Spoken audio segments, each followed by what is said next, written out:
Alright, what's up guys? Welcome back. I am just coming back from Butler Tire. I went over there today because my M4, the steering wheel shakes like crazy after braking from like 50 to 40 miles an hour, and then it does it when I'm braking at like 90. Took the car over there, we got it on the lift. They took off all the tires and looked at all the spacers, because that's, when you have steering wheel vibration, there's a lot of different things it could be. But we pretty much crossed everything off the list except for the tires. The tires are really bad, not gonna lie.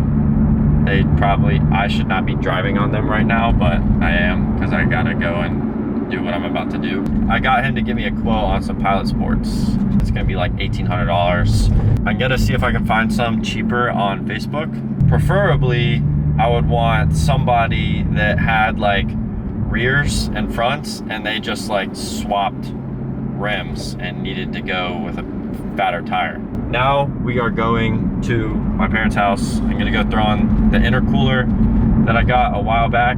I also got a new jack yesterday. It's like ultra low profile. It's like only 2 inches. So that is great.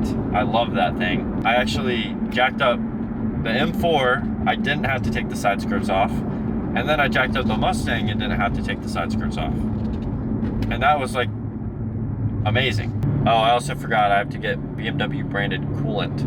Boom. Stocked up. Antifreeze. I got rage baited by this TikTok kid just then. He was like, dude, nice M4, bro. I was like, thanks, man. He was like, is it a comp? And I was like, no. He goes, oh, what do you mean? Oh, it's the same car. Now we're back. I'm gonna explain what we're doing.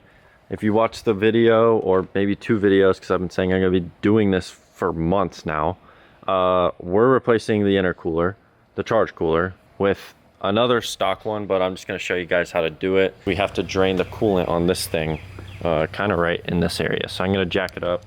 We're gonna get started on this. Also, I ordered this thing 8 months ago, and it just came in. I think it's like a model thing. That's what it is. RWB. It's kind of heavy.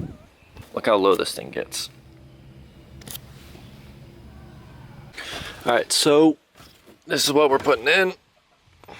It's the exact same thing. Not very flattering, but it's not leaking on the outside. These things tend to crack because they're not fully metal. And I didn't want to spend $2,200 on a Wagner, so I got this on Facebook for 100 bucks. So yeah, we're gonna jack this thing up, and in this right here, we gotta take this off. There's the coolant reservoir hose or something, I don't know what it's called, but you unplug it, drain all the coolant out, and then we can go in through the top, get the charge pipes out. There's 3, there's 2 right there and 1 on the bottom. Really all you do is just disconnect these hoses and that clamp and the sensor, and then pull it off and transfer everything over. It should be pretty easy.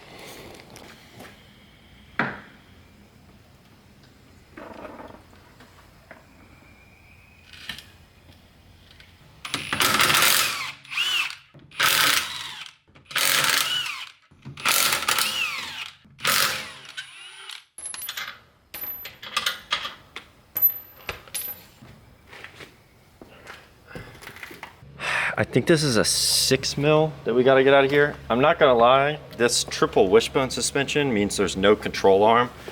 So I don't really know where to put this. So we're just gonna hang this in the air for a little bit, get this undone over here, drain it, and then put the wheel back on, because it's kind of sketchy. I don't know why they used 8 mils and then just 1 flathead, but look how much dirt is in this thing. No, I'm sure there's a lot of it. So what you're gonna wanna do is get a pick, kind of like this. And these hoses right here, it's all the way in the back. You can't really see, but they have this little metal clamp thing. You just stick it in and pull it out, and then it's good to take off. It's like a quick disconnect. So I'm gonna do that. Can't really get an angle on it, so yeah, whatever. Oh, that's gonna be a pain to put back in. Ugh. Yep, looks like you got it. Okay.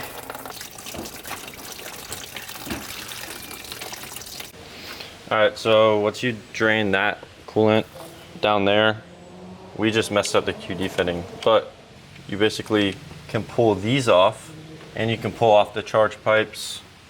There's also like a 6 mil that's down here that's in a weird angle, and you can disconnect this, whatever. And then you have grommets. Can't really fully lift up this tripod, but grommet right there, and then 2 grommets in the back, and you pretty much just pull it all up and it'll all lift out. So that's what we're gonna do. There you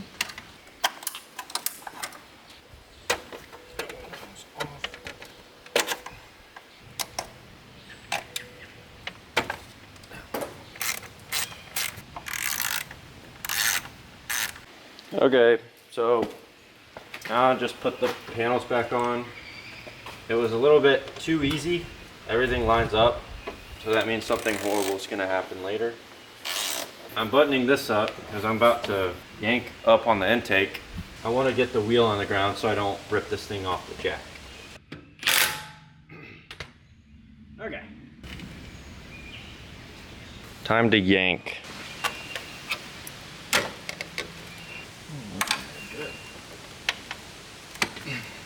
Got it.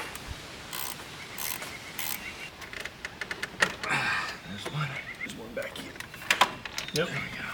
There we go. Oh boy. No, don't do that. Bad. A little late. Alright, so now you can see all of these parts. There's stuff on the underside too. Have to be transferred over here.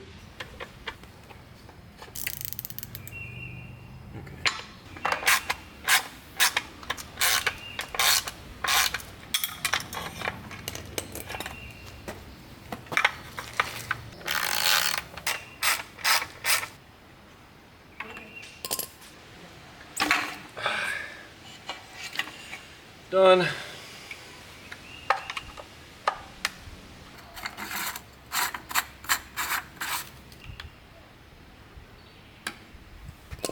Okay, so now we're gonna struggle to put this thing back on. I'm gonna try to lay it on the grommets first,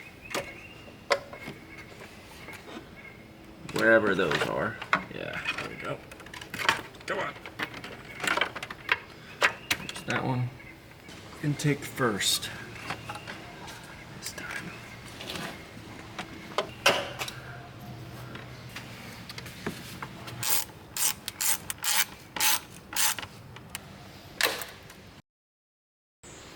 Well, whatever you do, don't over tighten these. They will break. Now, when you do these QD things, make sure you've got the hose on enough so that when you press that thing down, it doesn't pop out. And you can test it, pull it out, put it back in. Okay. That is all good. That's not going anywhere. Shit. I've got to transfer the harness over. That was really smart. Those 2 bolts straight down. I don't know if you can see it, but whoa. Well, ran out of storage on my camera. I need to get another SD card. We got all these hoses connected. All these are good. I just have to top this off. That's on, and get the connector for that. Oh, I just remembered this is not a 50-50 mix. Not really used to that because I work on American cars where they're normal, but I have to mix some water. I did a liter on here, so I'm gonna do a liter on there. All right, so we're gonna put the motor or the car in accessory mode. Turn that on. Crank the heat all the way on. Go on the lowest fan setting. Then hold the brake down for like 10 seconds.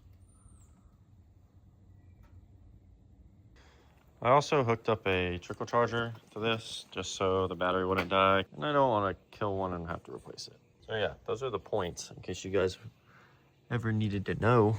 The fans and stuff eventually kick on after like 5 minutes. that starts going.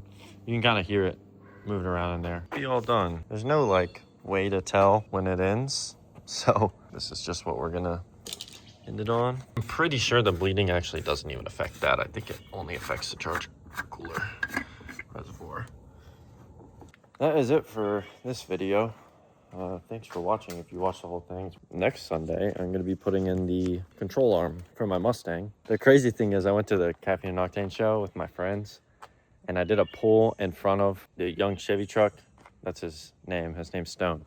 I did a pull in front of Stone, and there was this white cloud that came out when I shifted, and it wasn't like coolant or oil. It was literally like drive shaft shaving. So that was crazy. And I figured, yeah, maybe I should fix that. The part was only like 160. Jacob's got a lift set up. He's got the red 3 valve. Anyways, thanks for watching. And I'll see you guys next week for the Mustang.